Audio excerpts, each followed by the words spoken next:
Let's get the questions done. At least when we just have a chat afterwards, then the 6-year-olds can bombard my life. Right. But tell me the first book that you published and when. First book that I published, only book that I've published is The Night Butcher. Love it. And it came out June 6th of this year. So she's my baby. She's brand new. She's a romantic thriller slash, everybody's calling it a tromance. Do you know what? From reading it, I'm absolutely gonna agree with you. The storyline is phenomenal. It really grips you and kind of holds you hostage a little bit.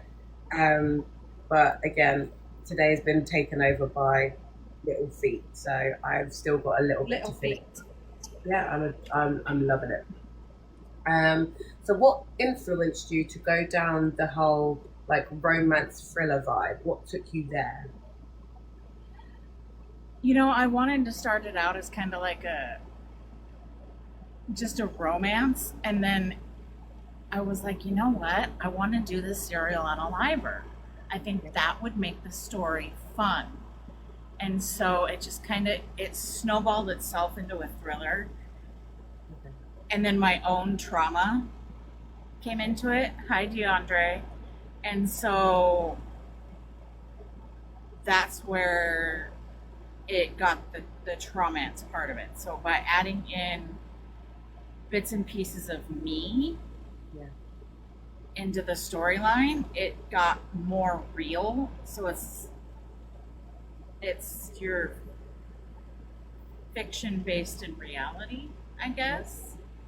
Yeah. So you've got that romantic thriller with a little bit of trauma that my friend Addie Renee, who's in here, calls traumance or traumamance. Hi, Crystal. What is romance without a little bit of trauma in this here day and age, please? Exactly. It almost goes hand in hand, which is quite sad, but we love it all at the same time. We love reading about it as well because it's at arm's length. What, as a reader, is your favorite trope? Ooh, my favorite trope. There's two. I like a good friends to lovers and then a good enemies to lovers. Okay. All right, yeah, no, it kind of tracks with how you've done this because friends to lovers, the way you have dragged me with these two, I was like, oh, get on with it. It was definitely a slow burn. That's not a slow burn. It still hasn't taken off in my mind. But no, if you love a slow burn, this is a hiss of a slow burn. It had me by the throat. It was a lot. But yeah, those are two really good ones, and you've nailed it if that's what you're going for. I got a word. I love all this stuff. I appreciate that. Thank you. Definitely my baby. Okay, I'll ask you that in a minute. I've got all these other questions falling into my mind, and I need to just stick to the list. The script, you need to stick to the script. I've got Shah in here watching me very closely that I don't deviate too far from any plans.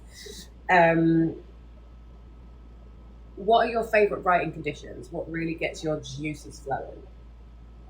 My favorite writing conditions is jug of water. Gotta have the ice water. Yes. Generally an energy drink because this thing works a little bit slow at times. My laptop ready and charged. Good smells. And we're going somewhere else with that then. Yeah, Okay. Gotta have the ambiance.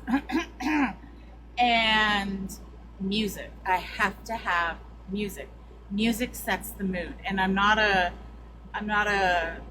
music without words. I love music with words.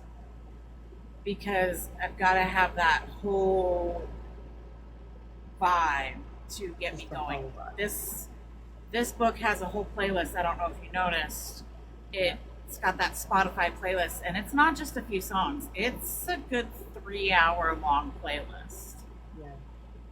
I love that. Okay. So you like to just really set the absolute mood, your whole vibe, Yeah. The whole thing. but from top to bottom. Yes, ma'am. Okay. What research did you do for this book?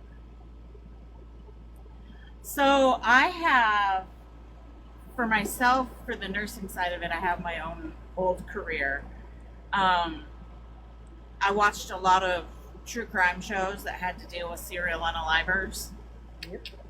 And then there's a thank you in the back of the book to a Daniel Schneider, who is a friend of mine who is a law enforcement officer. And he's been in law enforcement for years, and he was my connection to the law enforcement community for his own personal, and I have a few others, but he was my main one for his own like procedural ways, his own personal ways, different things for the black and white and also the gray areas that law enforcement officers get up to in their lives, so that it was, like I said, fiction based in reality. Yeah. I have some police officer friends that I talk to about hypothetical things that I may have done and just wanted some advice for that. So I get Well, it. and I researched the injuries that happened in the book. I did a lot of in-depth research, watching surgical videos and making sure that what I was writing was on point for what would happen in that case and how the person would heal. No, I get that. That's so cool. That way no one's coming for me. Yeah. Honestly, you can't do nothing without someone coming for you about it. Literally. Yeah. I love that. What? No, wait. Oh God, I don't even know where I am now. What have you learned about yourself whilst writing this book? Now, considering you said that there was some personal past traumas in there, did it help? Did it help you in any way? It did. I've learned that I'm a lot stronger than I thought I was. It helped. Chapters 18 and 19 were my own personal story. I don't know if you read the author's note, but the Armelise passed with her ex, where she talks about that. That's my own personal story. So that was a major trauma dump and a catharsis for me to get that out, because I had never really told anybody that before, and as in depth as I told it in the book. And so getting that out and putting it out into the area was a good way for me to be able to overcome that and be able to move forward. Even though it's been 20 years, I still had yet to do that. I learned that even after 20 years, something like that can hold you hostage, and you have to speak it to be able to move past it as well. 100%. And once you're able to speak it, you're going to feel better. And I also learned that I'm not a victim, I'm a survivor. 100%.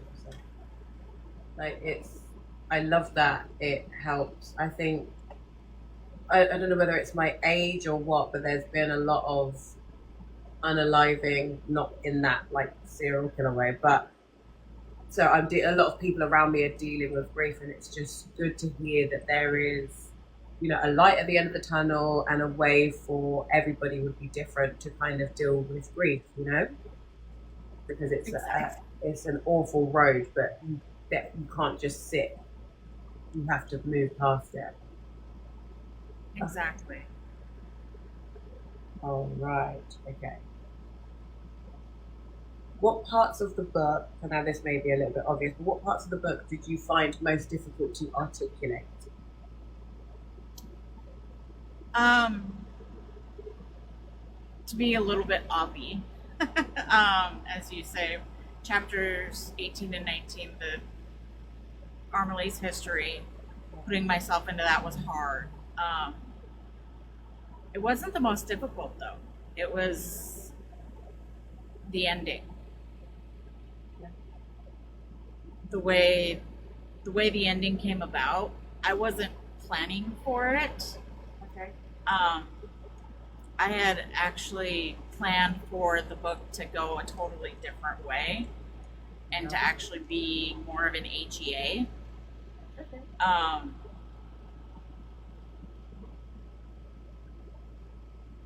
But my character spoke to me about 75% of the way into the book. And I was like, okay, I had to sit back and I had to really think about it, and I had to come to terms with the fact that the plan had changed, and that was a hard one to articulate. That was a hard one to figure out how I was going to do this, how I was going to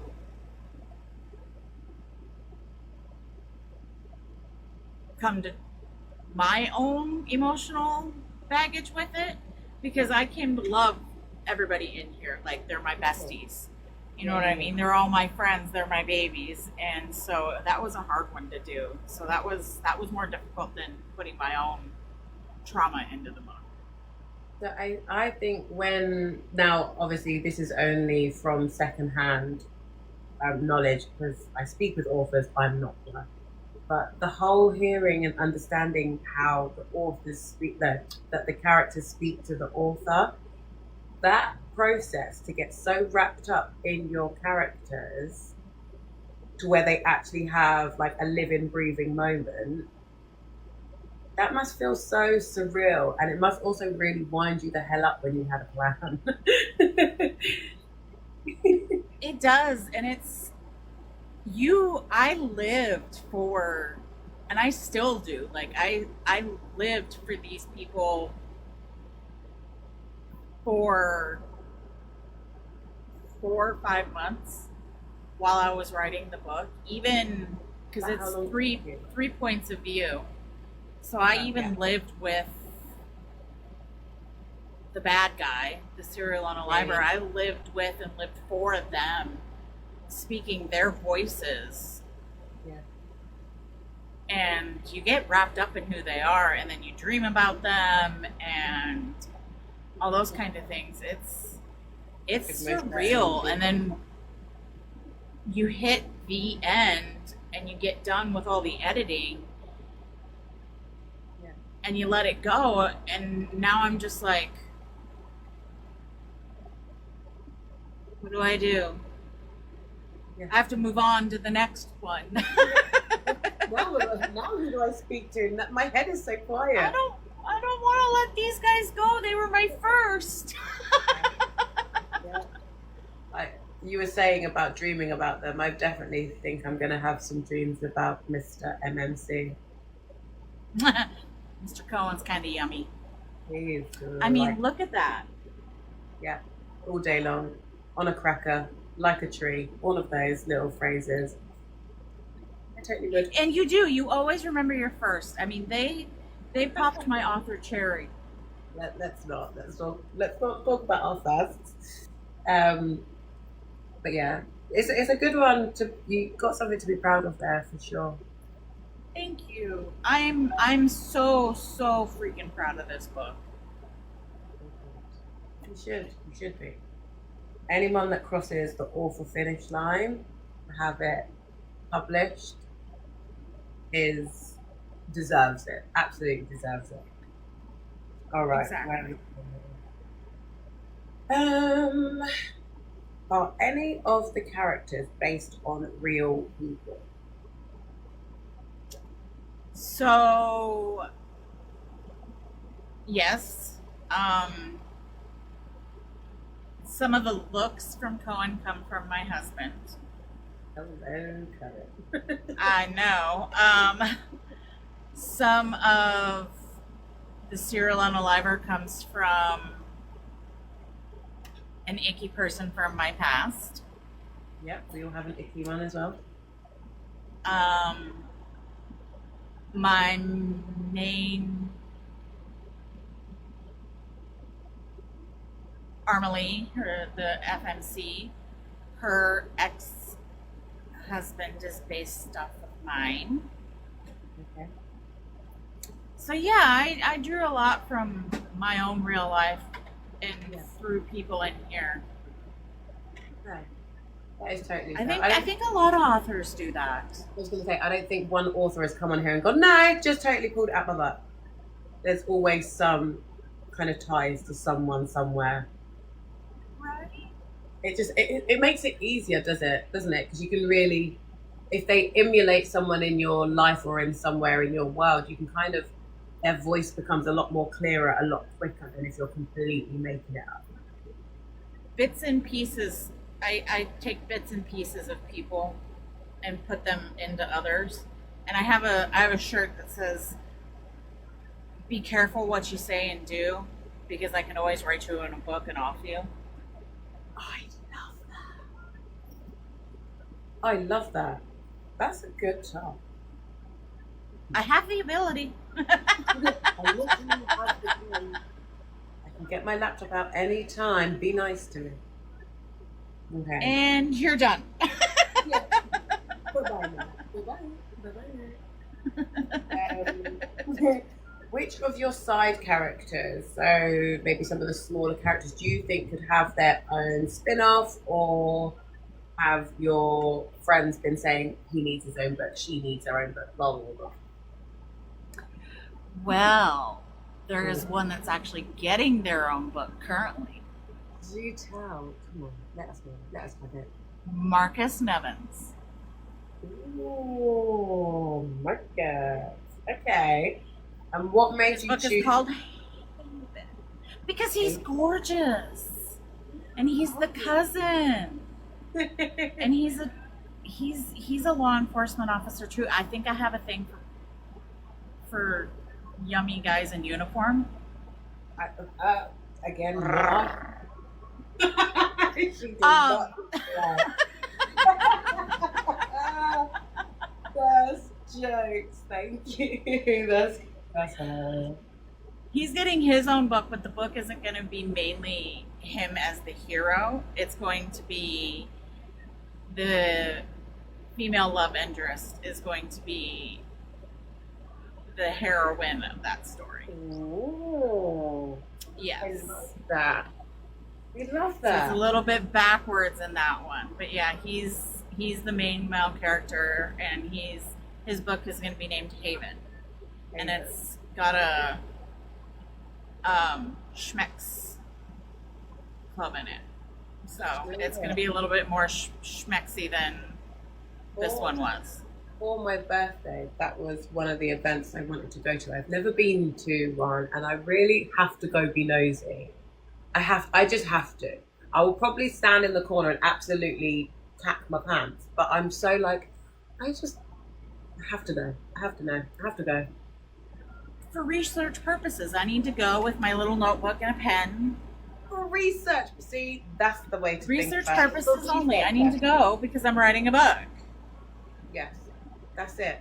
Thank you. Thanks for the idea. I will bring my dictaphone. So how does this make you feel? is that really as good as you made it out to be? I'm here for it. Let's do it. We're going to start a series, me and you. Very clever. For real. All right. How do you deal with writer's block? So for me, writer's block is, in my mind, a buildup of I need to adjust my creative process. So what I do is I put it away. I put my laptop away. I don't look at it. And then I will go for a walk. I will take a nice long hot shower. I will do something to reset, Yeah. and then I find something else, a different hobby, whether it's my coloring books that are dirty words. Oh yeah, they're really pretty pictures, but they say bad things. Yes. Or reading. Literally, right now I'm deep into the Binding 13 series. Okay, so this is where the one where everyone's crying their eyes out and they're bringing it to TikTok, right? Yes, Taming 7. I am almost done with Taming 7. So I'm an author who can read while writing. It keeps my creative process going. Yeah. And it helps refresh me. Or I don't cruise our social media to revamp my creative process, because that's what I do for downtime, dead time. You know what I mean? That doesn't refresh my creative process. But I definitely, if I take a day or two to read, I have a tendency to get, it's like a Control-Alt-Delete on my brain. And then I can pick my laptop back up and I'll go back a chapter or two, reread it and edit, and I usually have a chance to then continue on. I love that. So almost by closing down and immersing yourself somewhere else, it allows you to spread those wings again. I love it. Yes, ma'am. That's very nice. And you're entertained. I don't like when I hear that like writer's block can be really agonizing for some because they frustrate themselves. It doesn't. That's to me that doesn't feel like the serenity that writing should give somebody. But maybe I'm just talking at my butthole because I don't write. No, ma'am. You're right there, and that's my biggest advice to everybody who is an author. Is if you're not enjoying it, then you need to find something that you do enjoy to fulfill yourself and replenish that creative well that you have until you can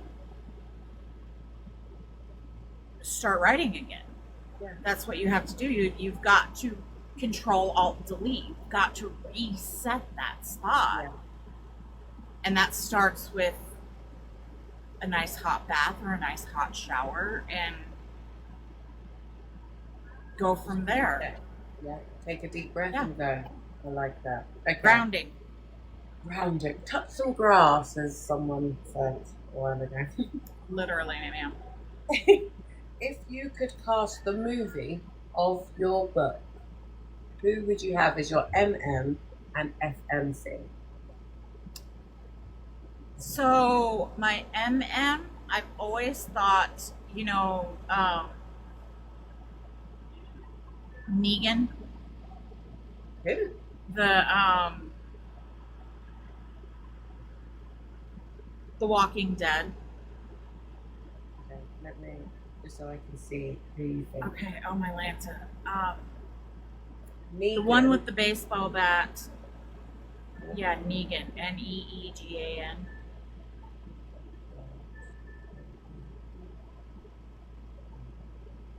Oh yeah. I can't think of his name though. The actor. Dean Morgan. Thank you. You're welcome.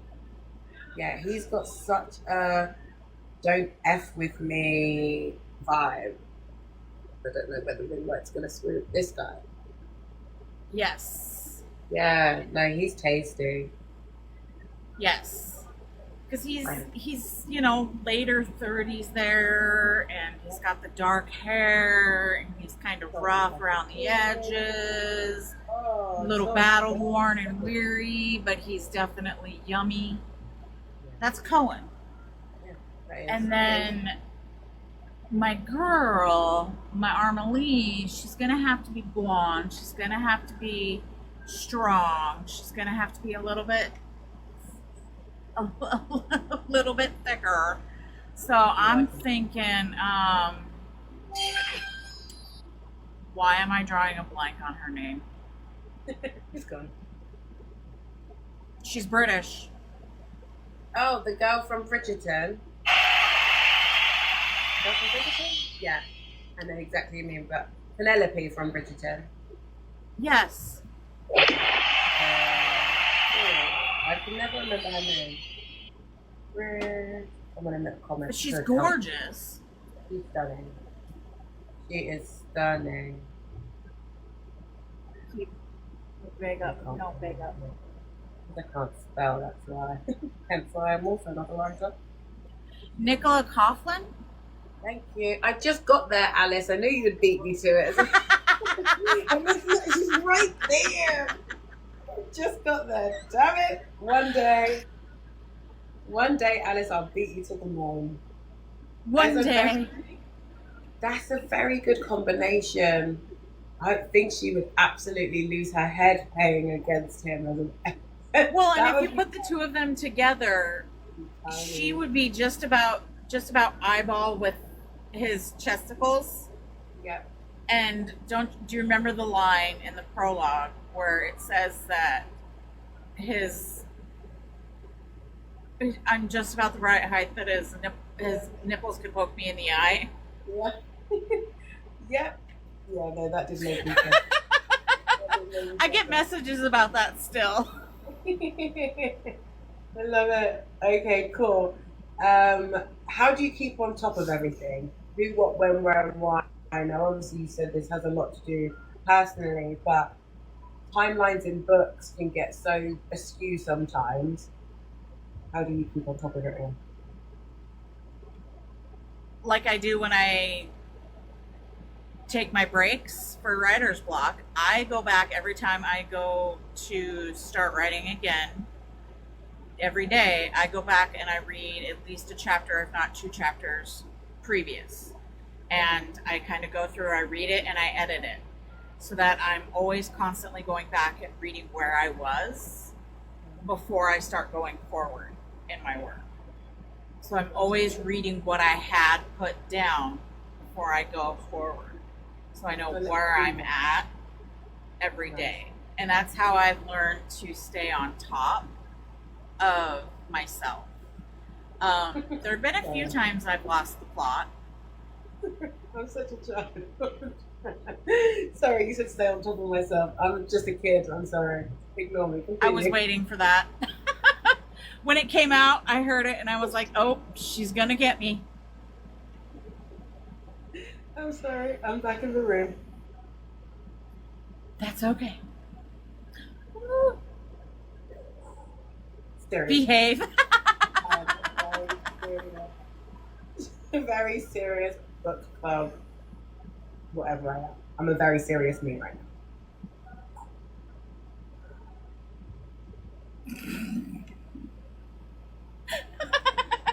We're just children together. It's okay. We got this. Okay. I asked you something. You were answering. I was stupid. Continue, please. That's just how I do it. Is I go back and I read through where I was, and it keeps me in line. It keeps me knowing where I'm going. I had to rethink it. I almost said it again. It keeps me in line, and it keeps me behaving and following the plot of the story. There have been a few times that I've lost myself, but I usually find those mistakes when I go back through and edit my first round of edits before I, that's not in her vocabulary. My first round of edits before I send it off to my editor, I read my whole work before I send it off. And so I usually find them because I do proofreading too. So I'm not just an author, I also do proofreading. Oh, that's cool. Yeah. So I think if I was a proofreader, there'd be a lot of books out there with terrible grammar and bad spellings. But it was a great storyline, though. He was so hot. Did you get the wrong word? No, I didn't see any of those. But yeah, That's just me. Totally missed the missing words. Yeah. They were missing words? What? Okay. If you could collaborate with another author, who would it be? I'm sorry? Sorry. If My you son. Hi Sam. Mine's Um 21. mine's 5. I'm in the trenches currently. I'm Um sorry. it's okay. I'm coping. If you could collaborate with another author, who would it be? Crystal Christ Crystal Crest, okay. and Katie McKenzie. For what They're both reason? indie authors, Mhm. and they're friends of mine, but they're both indie authors, and I love their writing styles, and I love how they Natasha. I love how their prose is, and I love, like, with Katie, she's blunt and she's out there and she's wild. And Crystal, she's very structured and she's very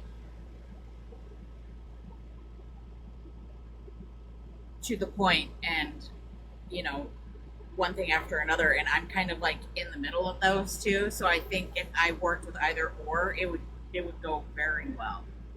Yeah, I like that. I like that. Plus, Katie is my editor, and I know I work really well with her. There you go then. So you're already a match made in heaven. I love that. Um, so would you?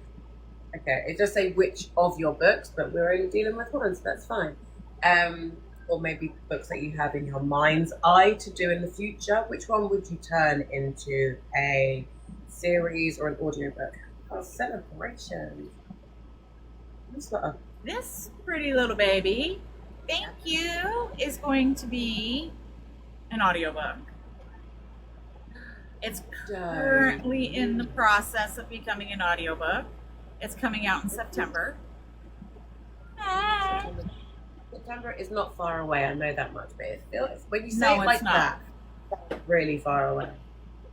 The very beginning of September is when we should have it done. Todd Boyer and Crystal Crest are going to be the voices for this, and it's going to be duet. So that's awesome. And then it's not going to be a series, it's going to be a duet. There's going to be one more. So Armalee gets one more story. Nice. I like that. But Just so only you know. in the book. Or are you going to actually I'm publish sorry? the book? Are you only going to do the second half in audiobook, or are you going to do it in... Oh, there's audiobook for this one, audiobook for the second one too. Love it. All right, as long as we're... Yes, I'm here for it all. All right, now as a reader... Oh, If I don't do the audiobooks, my sister won't read them. Okay, so she doesn't have time to actually physically read books. She has like a 2.5 hour commute each way to work. Right. So it's 2.5 hours one way. So the poor woman has no time to sit down and read. So I promised her I'd do audiobooks of all the books that I write. And I'm like, all right, cool, here we go. You're a good sister. I have my moments. Also, 2.5 hours commute each way. I wouldn't work. I'd be like, come to me. That's a lot. You come to me, I will work here. Exactly. If COVID taught us nothing, it's that we can work from home. So yeah. All right, where are we at here? As a reader, what is your biggest book cringe, ick, whatever way you want to? The word moist. I think there's a collective gasp. Well, Yeah. that and using certain vernacular for private parts. Okay. your least favorite of a private female private part? Holds. I knew that was coming. Oh yeah, stop it. Or playground. Mm, that doesn't disturb me quite so much, but folds is a bit like, is it paper or what? Like, where are we going with this? There was also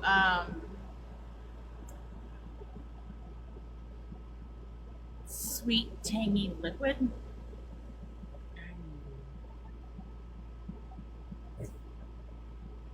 Yeah, I'm here for it. I'm here for it. No, do you know what? It does. If I'm not, oh, I don't know how to say it. If I'm not warm on a book, the author can't actually say anything. Doesn't make me go, why did you use that word? Why did you use that word? If I am hot for a book, you can pretty much say most things, and I'll be like, yeah, I'm in the moment. I'm here for it. Right. That's from the movie. I love it. I know, right? Woman, what? These SPG here. Calling them woman. Call it. Oh, right. Because I was like, are you calling So me for woman? male vernacular, I hate when they just straight up say penis. Okay. Because I'm just like, we're not in an anatomy class. Could you be a little bit more creative? Use the C word because that's sexier. Yeah, I mean that to me. If you're gonna call it something, that is probably one of my favorites. It's up there. Yeah, don't call it a rod though. Or no, because Rod to me, Rod seems skinny, and girth over length.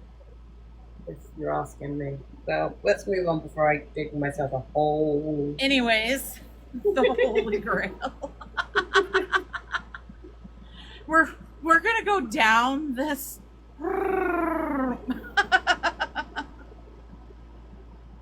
Excellent. Right, here we go.